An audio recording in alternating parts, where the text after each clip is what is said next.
મુડેઠા ગામે સ્થિત ગણેશપુરા ખાતે મહાકાળી માતાજીના મંદિરના પૂજારીની દિવસ રાત એક પગે ઊભા રહીને અનોખી ભક્તિની આરાધના.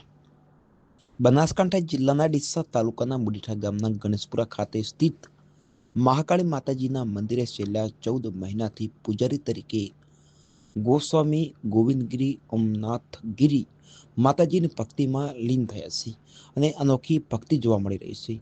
મંદિરના પૂજારી ગોસ્વામી ગોવિંદગીરી અમનાથગીરી તારીખ 14/12/2025 થી તારીખ 13/1/2026 સુધી સતત એક મહિના સુધી કડકડતી શિયાળાની ઠંડીમાં અનોખી માતાજીની ભક્તિમાં પૂજારી લીન થયા છે. આજે એક મહિનામાં માત્ર 2 દિવસ જ બાકી રહ્યા છે. દિવસ રાત એક પગે ઊભા રહીને માતાજીની આરાધનાનો કડકડતી શિયાળાની ઠંડીમાં કઠોર પરિશ્રમ કરી રહ્યા છે. મહાકાળી માતાજીના ચમત્કારનો કઠોર વ્રત પૂજારી લીધું છે.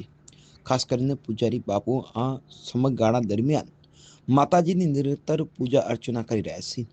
તેમજ સાથે ઉપવાસ પણ રાખવામાં આવે છે. મહાકાળી માતાજીના પૂજારી ગોસ્વામી ગોવિંદગીરી અમનાથગીરીની અડગ શ્રદ્ધા, ત્યાગ અને ભક્તિ જોઈને ગ્રામજનો મોટી સંખ્યામાં ભક્તો દર્શન માટે આવી રહ્યા છે. વધુમાં મંદિરના પૂજારી બાપુ દ્વારા માનતા રાખવામાં આવી છે. માનતાની ભક્તિમાં લીન થઈને શિયાળાની કડકડતી ઠંડીમાં કઠોર પરિશ્રમ કરવામાં આવી રહ્યો છે.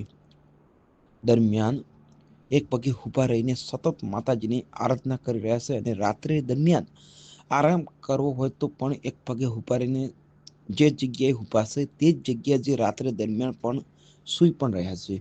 આ કઠોર પરિશ્રમ આસ્થાનું કેન્દ્ર બની ગયું છે. માતાજીના ભક્તો રોજ રોજ દર્શન કરવા માટે આવી રહ્યા છે. મારું નામ ગોસ્વામી ગોવિંદગીરી અમદાગીરી છે. ગામ મુડેઠા. મુડેઠા ગામની સીમમાં આવેલ એક ગણેશપુરા કરીને ગામ છે. ત્યાં એક માતાજી મહાકાળી માતાજીનું મોટું ધામ આવેલું છે અને મહાકાળી માતાજી સાક્ષાત દેવી છે અને જે માનતાઓ રાખે છે તેમના કામ પણ પૂર્ણ કરે છે. મેં પણ એવી એક માનતા રાખેલ, કલ્પના કરેલ કે માં મારું એક આ કામ થઈ જાય તો હું એક પગે ઊભા રહી અને 50 ગ્રામ મોરૈયો ખાઈ અને ઊભી તપસ્યા અને મારું વ્રત કરીશું. અને મારું કામ પણ થઈ ગયું છે. અને ગ્રામજનો કે આજુબાજુના કોઈ પણ હોય તેમને કોઈ પણ કામ પડે તો માતાજીના સ્થાને આવે, મહાકાળી ધામમાં આવે અને કલ્પના કરે, નમસ્કાર કરે તો એમનું ગમે તેવું કામ હશે તો દૂર થઈ જશે. એમાં શંકાનું સ્થાન નથી, એવું મારો વિશ્વાસ છે, એવું મારું મત છે. બપુઆ જે આરાધના છે કઈ તારીખથી ચાલુ કરી કઈ રીતે પૂર્ણ આરાધના મેં 15/12/2025 થી 13/1/2026 સુધી મારું આ વ્રત છે એ પૂર્ણ થવા આવ્યું છે. 27 દિવસ થઈ ગયા છે. હવે 2-3 દિવસ બાકી છે પછી પૂર્ણ થઈ જશે. એ મારું કામ પૂરું. આજે મુડેઠા ગણેશપુરા મહાકાળીનું ધામ છે. એમાં ગોવિંદગીરી અમથાગીરી બાપુ પણ રહે છે. ભોમનાથની પવિત્ર ભૂમિકા છે. પછી એમાં એમને એક વ્રત લીધું છે કે મારું કામ પૂર્ણ થશે તો હું એક ખડે પગે એક પગે હું તપસ્યા કરીશ, એક ટાઈમ જમવાનું એ મોરૈયો. પછી માતાજી એમનું કામકાજ પૂરું કર્યું. જય માતાજી. અમારા ગણેશપુરામાં મંદિર આવેલું છે, શ્રી મહાકાળી માતાનું મંદિર, અને માતાજી પણ સાક્ષાત હાજર છે અને અમારા બાપુ પૂજા કરે છે. એમની એક માનતા માનેલી હતી કે મારું કામ એક અટકી રહ્યું છે અને જો કામ થઈ જાય તો હું 1 મહિનો સતત એક પગે ઊભો રહીશ અને એક ટાઈમ મોરૈયો ખાઈને ઉપવાસ રાખી અને 1 મહિનો પૂર્ણ કરીશ. અને બાપુનું કામ પણ થઈ ગયું અને બાપુ આજે 1 મહિનાથી ઊભા છે. 27 દિવસ તો પૂર્ણ થઈ ગયા છે, હવે 3 દિવસ બાકી છે અને માતાજી સાક્ષાત હાજર જ છે.